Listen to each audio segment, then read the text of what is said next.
Hello, I'm Mr. Duray, and I serve as your students' 8th and 10th grade character, leadership, and citizenship instructor. Quickly cover the course description and also expectations.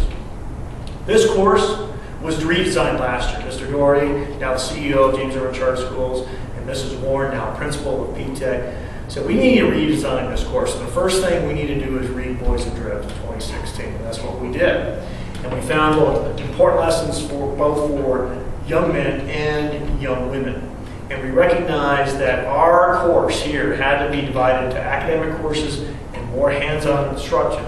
And then tie that in with James Irwin's academic rigor as well as their character development, but more importantly, the trades here. How does that relate to the trades? Second thing on the expectations was to make sure we follow Colorado school law. Colorado school law emphasizes the need for character in all schools. And that need is, the end state for that was to develop the skills, attributes, and moral qualities needed for quote unquote an upright, desirable, and moral citizen, end quote, right out of Colorado school law. Whether other people do it or not, we're going to do it. The other piece is that we're going to also address the 8 citizenship should-dos and must-dos. You find this in history class, and we briefly cover it, but we really don't get into the weeds. Here's a good example. Pay our fair share of taxes. Well, I can't tell a student what fair share should mean, but what I can do is teach them the progressive federal tax code and how to calculate that. What I can do is teach them the Colorado state tax. I think it's 4.63, 4.63% now. Also local county taxes. Taxes that parents and as well as they, when they're working, they're going to go through every day. How do you do that as a small business owner out there? Now the employee's got to set up a budget and kind of keep track of that. And they get a full, when we taught that, students get a full appreciation of what you go through. That's a big deal. So those citizenship type classes, how to serve on a jury, what's the selection process? How to voir dire, what does that mean? How to serve and how to judge fairly and impartially. Boy, we need that these days.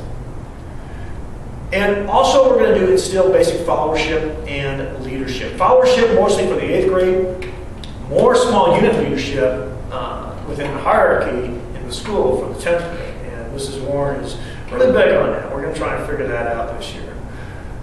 We understand there's a pandemic.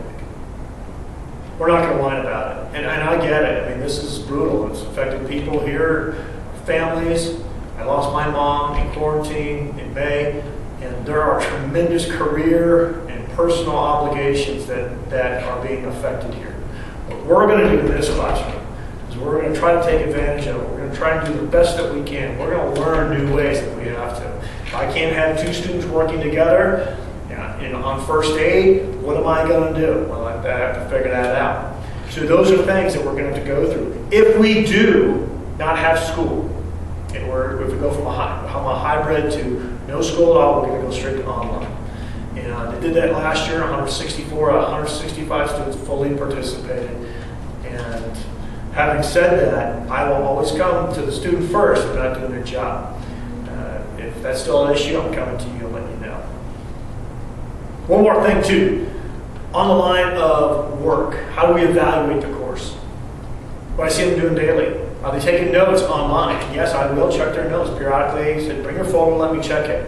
So you can't say, well, I don't have my folder. Well, that's a no-go. That's going to affect your work participation. Here, we're getting the job done, we're kind of goofing off. That sort of business.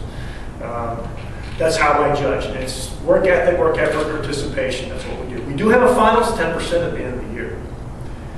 Also, we decided to make sure that periodically, based on weather and also what I'm instructed, to get the students outside. That means if you're online, your half the group is online. We're going outside. Check with you if you're home, but if you're not home, the student shouldn't be doing something unsafe. So there will be those times when it's time for us to go outside here. And that's one of the big things we read in Boys Adrift is the need for movement, need to see that fresh air, regardless of the pandemic.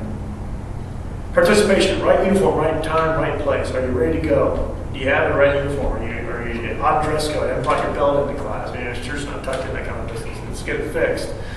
Recognizable, complete notes. Definitely don't look at that. Raising your hand and ask a question, basic stuff. Don't blurt out. And a right attitude, I think that's the biggest thing. We all have issues. But when that walk through that door, drop those issues, we gotta get focused.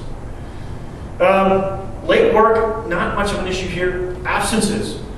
If you know you're gonna be absent, or you're going on like a vacation, here's a good example. Let me know in advance, or let the front office know, don't tell us.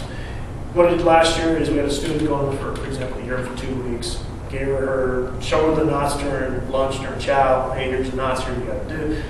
Here's how to do them. Came back after those 2 weeks and passed all her classes off on knots. Very good. She was actually just sitting in her seat on flights there and back doing her knots. Tourist bus doing knots. Came back and I was actually able to help out and assist other students on knots, so it was very good. So that's the kind of thing we were looking for. Other than that, it'll be an interesting year. So I will see you on the high ground.